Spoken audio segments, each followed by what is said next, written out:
നേരെ മലപ്പുറം ജില്ലയിലേക്ക് പോകാം. അവിടെ CV അനുമോദ് ഉണ്ട്. അനുമോദ്, എന്താണ് മലപ്പുറത്തെ ഒരു സാഹചര്യം? അതിതീവ്ര മഴ മുന്നറിയിപ്പാണ് ഉള്ളത്. കഴിഞ്ഞ ദിവസങ്ങളിൽ പെയ്ത മഴയിലൊക്കെ വലിയ കെടുതി റിപ്പോർട്ട് ചെയ്യുന്നുണ്ടോ?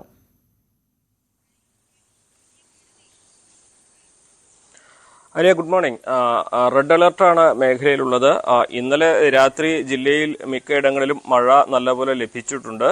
ചെറിയ ഇടങ്ങളിലൊക്കെ വെള്ളക്കെട്ട് ഉള്ളതായിട്ട് റിപ്പോർട്ടുകളുണ്ട്. പക്ഷേ ജനജീവിതത്തെ ബാധിക്കുന്ന തരത്തിലേക്ക് ഈ പ്രശ്നങ്ങളൊന്നും മാറിയിട്ടില്ല എന്നുള്ളതാണ് ആശ്വാസകരമായ ഒരു കാര്യം. ഇന്നലെ പൊന്നാനി, കൊണ്ടോട്ടി, തിരൂർ താലൂക്കുകളിൽ 3 വീട് ഇടിഞ്ഞു വീണതായിട്ടുള്ള വാർത്തയും വന്നിട്ടുണ്ട്. പക്ഷേ ആളപായമൊന്നും ഉണ്ടായിട്ടില്ല.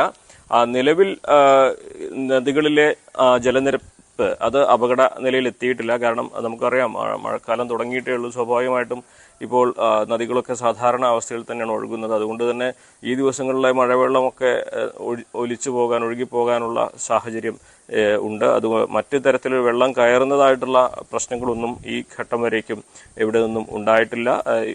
അതേസമയം റെഡ് അലർട്ട് പ്രഖ്യാപിച്ച സാഹചര്യത്തിൽ ജാഗ്രത പാലിക്കണമെന്ന് അധികൃതർ മുന്നറിയിപ്പ് നൽകുന്നുണ്ട്.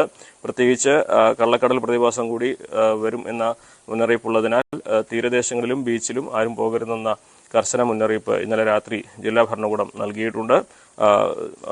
മത്സ്യത്തൊഴിലാളികളാവട്ടെ, വിനോദസഞ്ചാരികളാവട്ടെ, ആരും തന്നെ കടലിലേക്ക് പോവുകയോ തീരദേശങ്ങളിലേക്ക് പോവുകയോ ചെയ്യരുത് എന്ന കർശന മുന്നറിയിപ്പാണ് നൽകിയിട്ടുള്ളത്. മലയോര മേഖലകളിൽ ജാഗ്രത പാലിക്കേണ്ടതുണ്ട്. അതേപോലെ തന്നെ റെഡ് അലർട്ടും അതിതീവ്ര മഴയും മുന്നറിയിപ്പ് നൽകുന്ന ദിവസങ്ങളിൽ ഗൂഡല്ലൂർ, നിലമ്പൂർ വഴിയുള്ള മലയോര ഹൈവേ വഴിയുള്ള പാത രാത്രി 8 മുതൽ രാവിലെ 8 വരെ അവശ്യ സർവീസുകൾക്ക് മാത്രമേ നൽകൂ എന്ന അറിയിപ്പും ജില്ലാ ഭരണകൂടം ഇതിനോടകം നൽകിയിട്ടുണ്ട്. അതുപോലെ തന്നെ ക്വാറിയുടെ പ്രവർത്തനം, ജില്ലയിലെ എല്ലായിടത്തെയും ക്വാറി പ്രവർത്തനങ്ങൾക്കും നിരോധനം ഏർപ്പെടുത്തിയിട്ടുണ്ട്. മഴ ഇന്നലെ രാത്രി എല്ലായിടത്തും നല്ലപോലെ പെയ്യുന്നുണ്ട്. ഇപ്പോഴും മഴ പെയ്തുകൊണ്ടിരിക്കുന്ന സാഹചര്യമാണ്. ശക്തമായ മഴയ്ക്ക് മുന്നറിയിപ്പുള്ളത്. വീണ്ടും ഇപ്പോൾ മഴ പെയ്തു തുടങ്ങിയിരിക്കുകയാണ്. കനത്ത മഴ ഇടയ്ക്ക് വന്ന് പെയ്തു മാറുന്ന ഒരു സാഹചര്യമാണ് നിലവിൽ ഉള്ളത്. മഴയില്ലാത്ത സ്ഥലത്തേക്ക് മാറി നിന്നോളൂ. ഞാൻ അനുമോദിലേക്ക് തിരികെ എത്താം. ഇപ്പോൾ അനുമോദ് നിന്ന സ്ഥലത്ത് മഴ വീണ്ടും പെയ്തിരിക്കുകയാണ്. മലപ്പുറത്തെ ഒരു സാഹചര്യം അങ്ങനെയാണ്. ഇന്ന് റെഡ് അലർട്ട് മുന്നറിയിപ്പാണ് ഉള്ളത്. വലിയ രീതിയിൽ ആശങ്കാജനകമായ ഒരു സാഹചര്യത്തിലുള്ള മഴക്കെടുതികൾ ഇപ്പോൾ റിപ്പോർട്ട് ചെയ്യുന്നില്ല എങ്കിൽ പോലും നിരവധി വീടുകൾക്ക് അവിടെ കേടുപാടുകൾ സംഭവിച്ചിട്ടുണ്ട്. മരം കടപുഴകി വീണ സാഹചര്യം ഉണ്ടായിട്ടുണ്ട്. അത്തരത്തിൽ ദുരിതപൂർണമായ അവസ്ഥ തന്നെയാണ് മലപ്പുറം മേഖല കേന്ദ്രീകരിച്ച് നോക്കുമ്പോൾ നമുക്ക് മനസ്സിലാകുന്നത്. അനുമോദ്, തുടർന്നോളൂ.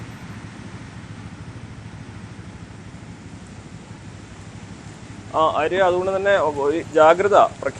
ജാഗ്രത പാലിക്കണമെന്ന് തന്നെയാണ് അധികൃതരുടെ നിർദ്ദേശം ഉള്ളത്. കഴിഞ്ഞ ദിവസമൊക്കെ ഉച്ചയ്ക്ക് ശേഷമാണ് പലയിടത്തും മഴയുടെ ഒരു ശക്തി കൂടിയിട്ടുള്ളത്. ചിലയിടങ്ങളിൽ റോഡിന് കുറുകെ മരം കടപുഴകി വീണ് ഗതാഗതം തടസ്സപ്പെടുകയോ ഒക്കെ ചെയ്തിട്ടുണ്ട്. പക്ഷേ ആളപായം ഉണ്ടാവുകയോ വലിയ നാശനഷ്ടം ഉണ്ടാവുകയോ ഇല്ലാത്തതുകൊണ്ട് വലിയ ആശങ്കകൾക്ക് അത് വഴിയൊരുക്കിയിട്ടില്ല.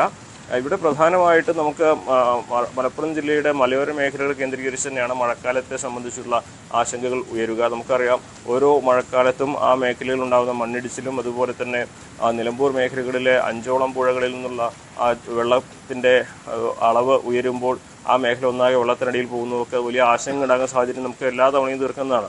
മലയോര മേഖലയിൽ ഇപ്പോൾ നിലവിൽ ആശങ്കയില്ല. മാത്രമല്ല, മലപ്പുറത്തെ സംബന്ധിച്ച് മലപ്പുറത്ത് മഴ പെയ്താലും ഇല്ലെങ്കിലും നീലഗിരി, വയനാട് മേഖലകളിൽ കനത്ത മഴ പെയ്താൽ പോലും അതിൻ്റെ അനന്തരഫലം വരിക നിലമ്പൂർ മേഖലയിലാണ്.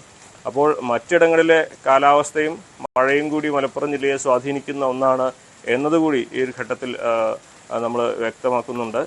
എന്തു തന്നെയാണെങ്കിലും നിലവിലെ സാഹചര്യത്തിൽ എവിടെയും ദുരിതാശ്വാസ ക്യാമ്പുകളോ മറ്റ് പ്രശ്നങ്ങളോ ഒന്നും റിപ്പോർട്ട് ചെയ്തിട്ടില്ല. പക്ഷേ റെഡ് അലർട്ട് ആയതുകൊണ്ട് തന്നെ കനത്ത മഴയ്ക്കുള്ള സാധ്യത മുന്നിൽ കണ്ട് ജാഗ്രത പ്രഖ്യാപിച്ചിട്ടുണ്ട്.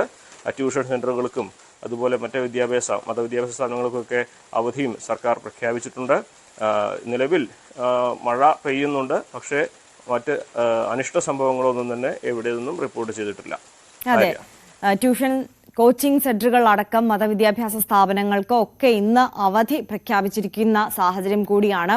കഴിവതും വീടിനുള്ളിൽ തന്നെ ഇരിക്കാനുള്ള ഒരു നിർദ്ദേശമാണ് നൽകിയിട്ടുള്ളത്. മറ്റനാവശ്യ യാത്രകളൊക്കെ ഒഴിവാക്കണം.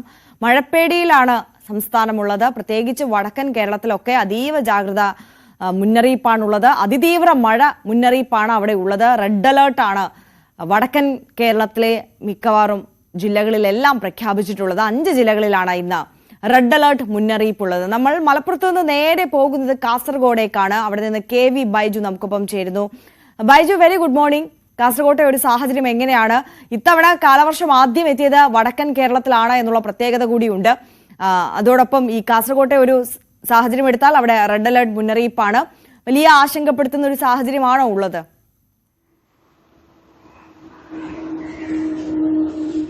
Arya, good morning. അതെ, കാസർഗോഡ് ജില്ലയെ സംബന്ധിച്ചിടത്തോളം കാലവർഷം ആരംഭിക്കുന്നതിന് മുമ്പ് തന്നെ ശക്തമായ മഴ ലഭിച്ച സ്ഥലമാണ്. കൂടാതെ ദേശീയപാതയുടെ നിർമ്മാണം ഒക്കെ നടക്കുന്ന ഒരു അവസ്ഥ കൂടിയുണ്ട്. പല സ്ഥലങ്ങളിലും റോഡ് ഇടിഞ്ഞ് താഴുന്നതും അതുപോലെ തന്നെ വിള്ളൽ അനുഭവപ്പെടുന്നതുമൊക്കെ കഴിഞ്ഞ ദിവസങ്ങളിൽ റിപ്പോർട്ട് ചെയ്തിരുന്നു. ഏതായാലും ഇന്നലെ മുതൽ ശക്തമായ മഴയാണ് കാസർഗോഡ് ജില്ലയിലുള്ളത്. റെഡ് അലർട്ട്, മലപ്പുറത്തിന് സമാനമായി തന്നെ റെഡ് അലർട്ട് നിലനിൽക്കുന്നുണ്ട്. എന്തായാലും ഇപ്പോൾ ഞാൻ നിൽക്കുന്ന ഈ സ്ഥലത്ത് വലിയ തോതിലുള്ളൊരു മഴ പെയ്യുന്നില്ല, ഇടവിട്ട് പെയ്യുന്ന ഒരു സാഹചര്യം തന്നെയാണ്. എന്തായാലും നദികളിലെല്ലാം ജലനിരപ്പ് ക്രമാതീതമായി ഉയർന്നിട്ടുണ്ട്. അതുകൊണ്ട് തന്നെ ആ നദിക്കരയിലുള്ളവർ ജാഗ്രത പാലിക്കണമെന്ന ഒരു നിർദ്ദേശം ജില്ലാ ഭരണകൂടം നൽകിയിട്ടുണ്ട്. പ്രത്യേകിച്ച് കാര്യക്കോട്, നേത്രാവതി, അതുപോലെ തന്നെ മധുവാഹിനി തുടങ്ങിയ പുഴകളിലെല്ലാം ക്രമാതീതമായ ജലനിരപ്പ് ഉയർന്നിട്ടുണ്ട്. അതോടൊപ്പം മലയോര മേഖലകളിലാണ് ഏറ്റവും ജാഗ്രതാ നിർദ്ദേശം നൽകിയിട്ടുള്ളത്. കാരണം കഴിഞ്ഞ കാലവർഷത്തിലൊക്കെ നമുക്കറിയാം വലിയ തോതിലുള്ള നാശനഷ്ടമുണ്ടായ പ്രദേശമാണ്. പ്രത്യേകിച്ച് വെള്ളരിക്കുണ്ട് താലൂക്കിലാണ്. മണ്ണിടിച്ചൽ സാധ്യതാ മേഖലയാണ്. രാത്രികാലങ്ങളിലുള്ള യാത്ര പരമാവധി ഒഴിവാക്കണമെന്ന നിർദ്ദേശം നൽകിയിട്ടുണ്ട്. മറ്റു ജില്ലകളിൽ സമാനമായി തന്നെ ടൂറിസം മേഖലകളിൽ കടുത്ത നിയന്ത്രണം കാസർഗോഡ് ജില്ലയിലും ഏർപ്പെടുത്തിയിട്ടുണ്ട്. പ്രത്യേകിച്ച് ബീച്ചുകളിൽ ആണ് ഈ നിയന്ത്രണമുള്ളത്. അതോടൊപ്പം തന്നെ റാണിപുരം ടൂറിസത്തിനും നിയന്ത്രണം ഏർപ്പെടുത്തിയിട്ടുണ്ട്. വരും മണിക്കൂറുകളിൽ ശക്തമായ മഴയുണ്ടാകുമെന്ന മുന്നറിയിപ്പ് തന്നെയാണ് ഇപ്പോഴും നിലനിൽക്കുന്നത്. അതുകൊണ്ട് തന്നെ ജാഗ്രത പാലിക്കണമെന്ന് നിർദ്ദേശം നൽകിയിട്ടുണ്ട്. ഇപ്പോൾ കണ്ണൂർ ജില്ലയിലെ കുപ്പത്താണ് വലിയ തോതിലുള്ള മണ്ണിടിച്ചൽ ഉണ്ടായിട്ടുള്ളത്. ഇന്നലെ രാത്രിയും മണ്ണിടിച്ചിൽ ഉണ്ടായി. പ്രദേശവാസികൾ വലിയ ആശങ്കയിലാണ്. വീടുകളിലൊക്കെ വെള്ളം കയറുന്ന സാഹചര്യമുണ്ട്. അതുപോലെ തന്നെ കാസർഗോഡ് ജില്ലയിലെ തീരപ്രദേശങ്ങളിലും വലിയ തോതിലുള്ള ആശങ്ക നിലനിൽക്കുന്നുണ്ട്. പല സ്ഥലങ്ങളിലും കടൽ ഭിത്തി ഇല്ലാത്ത ഒരു പ്രശ്നമുണ്ട്. 75 കിലോമീറ്ററിലാണ് കാസർഗോഡ് ജില്ലയുടെ തീരപ്രദേശമുള്ളത്. പല മേഖലകളിലും ഈ കടൽ ഭിത്തി ഇല്ലാത്തതുകൊണ്ട് തന്നെ വീടുകളിലേക്ക് അടിച്ചു കയറുന്ന ഒരു സാഹചര്യമുണ്ട്. കടലാക്രമണ ഭീഷണി പല സ്ഥലത്തും നിലനിൽക്കുന്നുണ്ട്.